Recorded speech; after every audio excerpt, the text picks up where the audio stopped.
Welcome again to my Tens and Tens of Friends. It is me, Teacher TJ, and today I will be rewinding and reviewing Abbott's Elementary Season 2, Episode 8, Egg Drop. Episode opens up with Barbara, Melissa, and Jacob in the garden.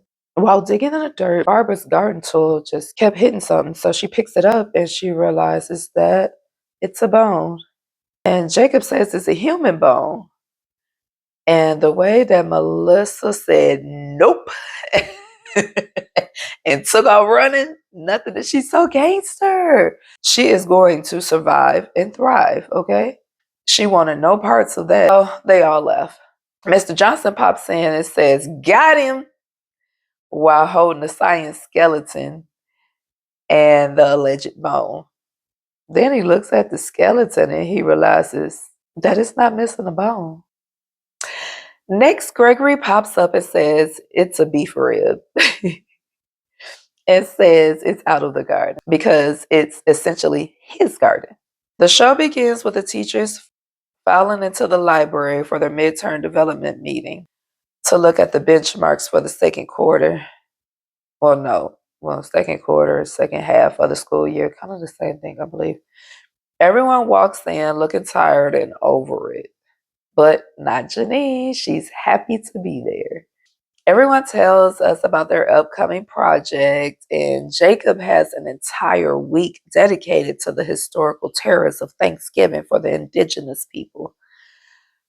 I really wish we could just throw the whole holiday away because it's overrated, it's unnecessary, and this year, Thanksgiving, all of the holidays of last year were all on me, especially towards the end of the year.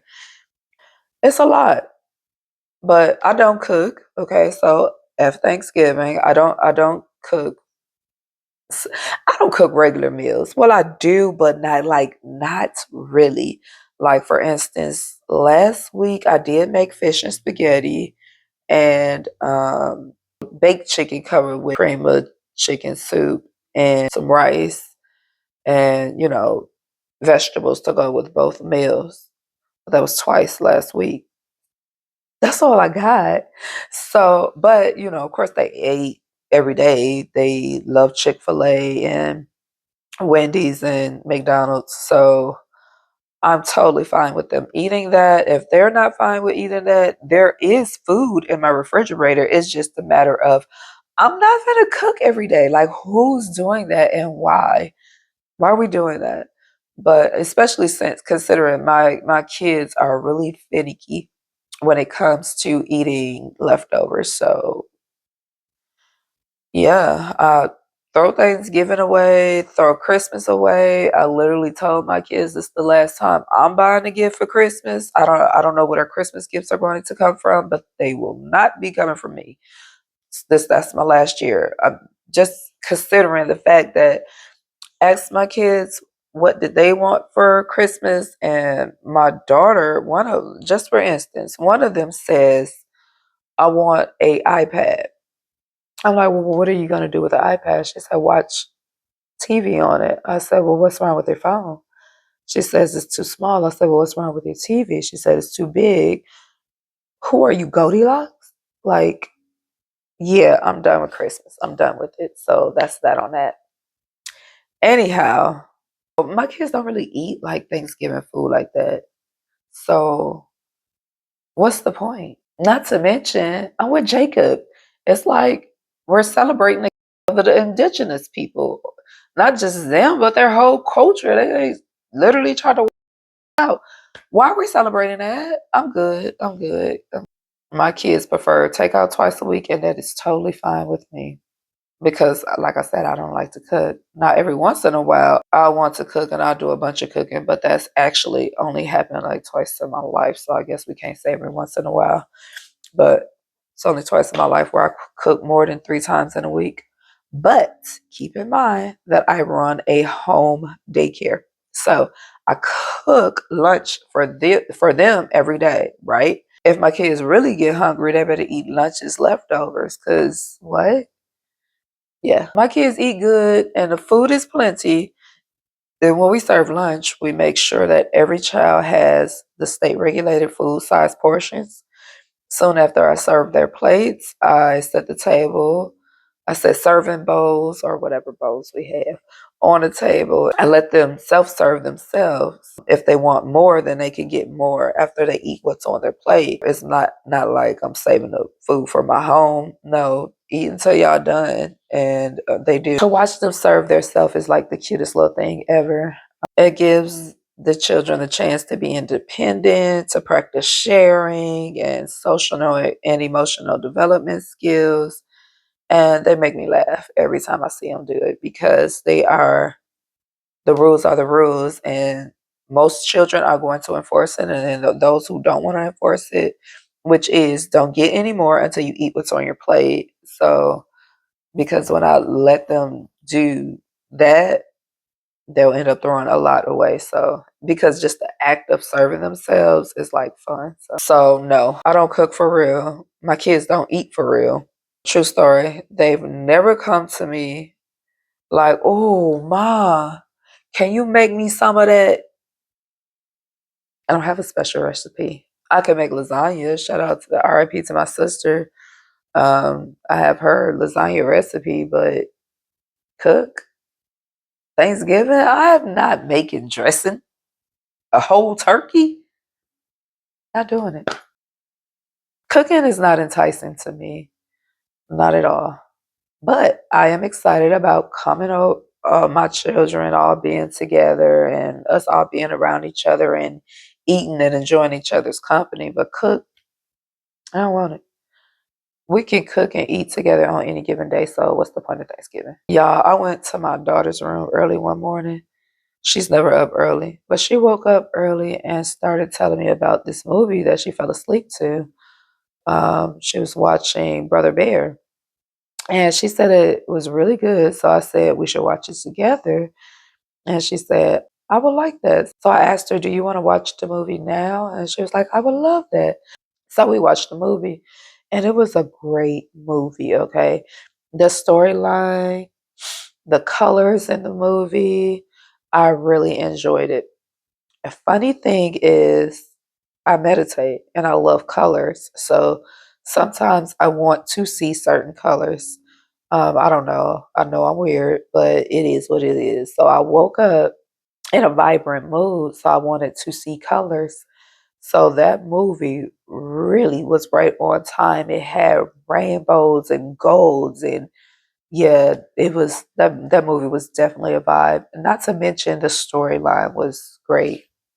Anyhow, to elaborate on Jacob's point, now that we know what Thanksgiving is, can we just make an effort to see our family more and to eat good food on certain days? I was gonna start singing, "Mama, Mama, you know I love you." Haven't quite seen that whole movie either, but of course we all know the song "Soul Food," and we all know the premise of the movie was to sit around and eat soul food. I laughed because Big Mom ended up her Big Mama basically due to the food that they was eating. But yeah, I'm totally with joining together and eating good food. But Thanksgiving is like a long punishment to me. It's like I'm forced to spend money on something that I'd rather not. Jacob wanted to wrap his lesson up about Thanksgiving by watching Soul Food.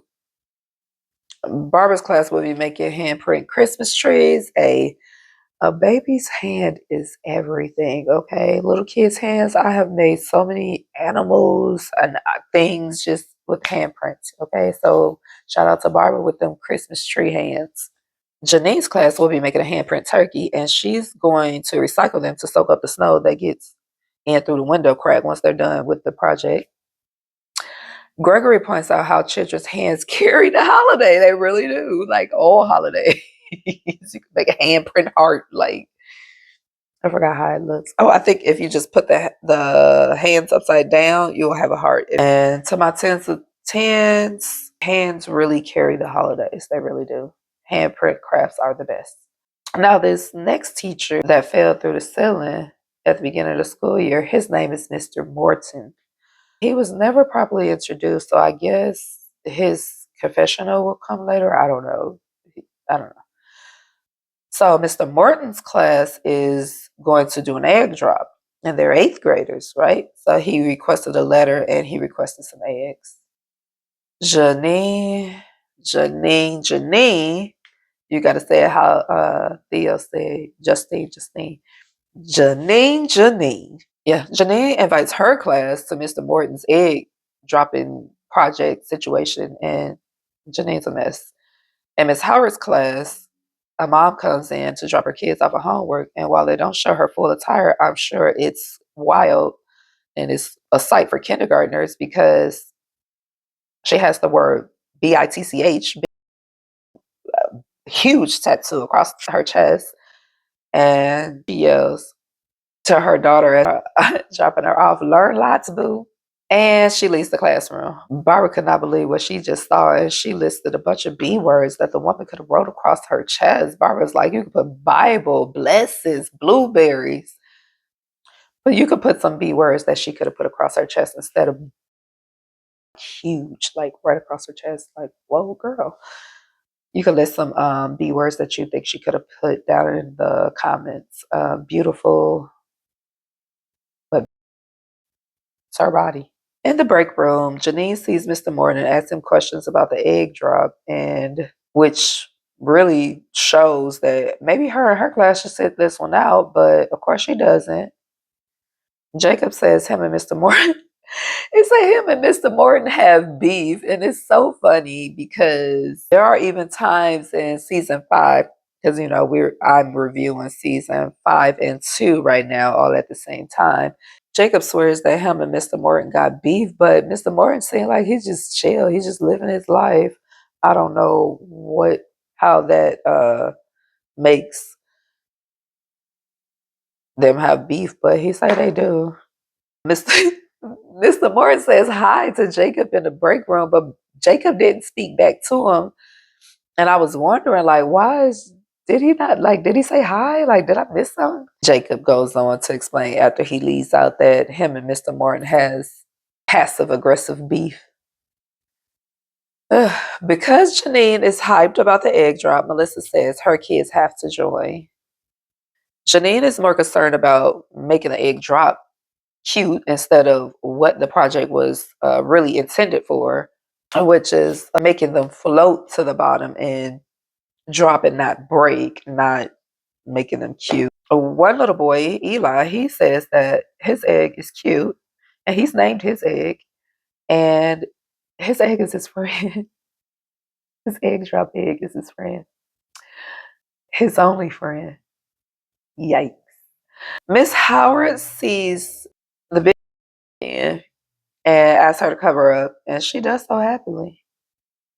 Only the jacket that zipped up over the bitch word says slut. At that very moment, one of her students noticed the jacket and she's like, what does SL? And Miss Howard, like, whoa, wait, stop. Don't say or read that. In the gym, Mr. Morton class is concluding their egg dropping lesson as he drops an egg and it floats to the bottom, this time that the floor is clean. So he invites Janine class up to do their project, and Jacob and Melissa accompanies Janine. And once again, Mr. Morton acknowledges Mr. Hill, Jacob, and Jacob is like, don't say nothing to him. Like, they got beef inside his head. He said he is out, but he don't know. He had to look him up. Like, we got beef. Melissa dropped her eggs, which which weren't even in a parachute, but they were protected in different casings and stuff. Her eggs did not break either. Janine did not have her students put their eggs in contractions or parachutes or anything. So she dropped the first egg and it cracked. The second egg, the third egg, the fourth egg, they all cracked. All of them. And it was the gasp and the oohs and ahs for me, but finally she dropped the kid Eli's egg and it cracked, and Eli ran over there to pick it up and ask for a Band-Aid because he done broke his friend, his only friend. Janine congratulated all of her students and she gives them all medals. The participation trophies are the worst. I hate them. My children have received participation trophies, and I laugh at them every time. I'm like, "Dog, you didn't win that," and they be like, I, "Try harder." I'm not congratulating mediocrity. I'm not doing it. Science class ends with several of the kids crying, and I hope Janine learned something. What's for her is for her. What's for big kids is for big kids. Like, knock it off, Janine. Janine wants to know why none of Melissa eggs cracked, and Melissa lets her know that she cheated. Janine asked her if she was proud of herself, and Melissa asked her was she was she proud of herself for making the whole class cry with a broken egg. Janine wants to protect her kids from failing, and I do not subscribe to that.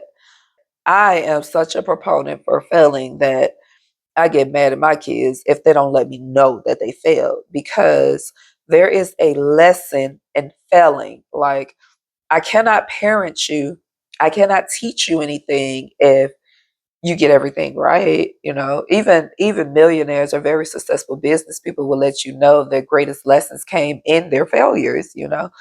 So I let my kids know you're not in trouble for getting an F. Maybe I need to run it back and teach it to you in my way because you're my child. Or maybe you needed that lesson taught to you differently, but you will get in trouble for not letting me know that you got an F. You will get in trouble for hiding the F. And you will get in trouble if you don't commit to learning what you need to learn, especially when I'm trying to teach it to you. I have to go back and teach it to you because for whatever reason, I need your fully undivided attention and commitment to this lesson. I don't know what happened in class. I'm not going to blame the teacher. I'm not going to blame you, but we are going to work together to try to figure out how you can better understand this material. Gregory lets Janine know that part of science is experimenting and failing, which is true.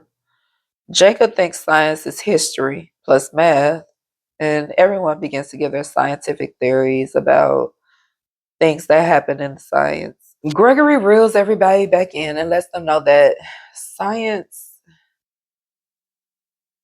is real and science is failing. So since they already failed, Gregory feels that Janine's class is already halfway there. Gregory asks her about an air analysis and realizes that she doesn't know anything about the science project, and she'll have to learn it to teach it to her students. And since the baby Amber canceled on him, he can help her with their science experiment. How the kids say, "Clock that T," the way Ava was ear hustling and looking a little funny. Barbara goes to talk to Principal Ava outside of the principal's office about the new parent who has written across her chest, and she actually agrees that it's inappropriate. And Melissa does too. Barbara says she will speak with the parent soon, and while working with Janine, Gregory lets her know that the scientific principles in the experiment are fairly complex, and Janine lets him know that she believes in her students, and she wants them to believe that they can do anything. Gregory explains to her that optimism is great, but they'll need more than that in order to understand and complete the science project. Gregory does a little experiment with Janine, showing her that she'll need the knowledge of science to make a science experiment work. And she does not want to agree with that. Gregory gets her to understand it. Janine comes up with a solution, and they prep for the egg drop in the gym. In the hall, Barbara runs into parent, and she offers her the parent with the huge tattoo is what we'll call her. As she offers her information for a support group for single parents. Ooh, Miss B is married, okay? And as if that wasn't enough, Barbara lets her know where she can get some most suitable clothes. Ooh. At that moment, I don't think Miss B was dressed inappropriately, but I definitely dealt with parent being dressed inappropriate coming in to pick up children from the daycare. I would say anything, but sometimes the kids will. It's put in my parent handbook, and I dress modestly. I don't know. Let me know what what y'all think about the parent dress codes.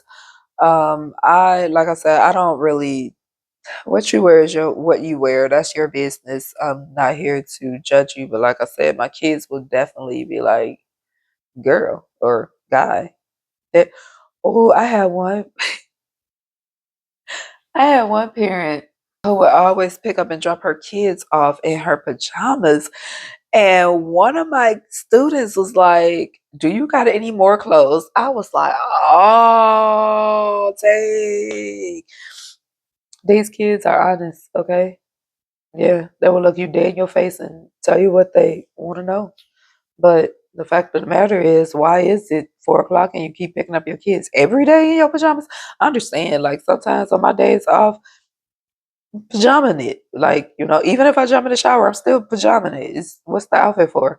But every day. Janine wanted to hold another egg drop, so she spoke with Mr. Morton, and he tells her that no one has time for that. And to basically get somebody else to do it. Janine is relentless, so of course this egg drop will happen. Greg wants her to let it go, but she doesn't want to let it go as usual. Barbara sees Tamika, that's her name, and she sees her work and she apologizes to the mom. The mom agrees to tone it down in the classroom. In Janine's class, she has turned the egg drop to the egg lift. And basically, she's going to put balloons and stuff on the eggs so they'll lift up and release the balloons and the eggs will go up. But what they did not calculate, because science is calculations, hypothesis, not inference, but trying to see what works and what doesn't. And she did not do her calculations for the balloons going to the ceiling, because as they released the balloons, they noticed stuff start popping and there was ceiling fans up there. So now all the eggs are going to come back down in in a huge mess.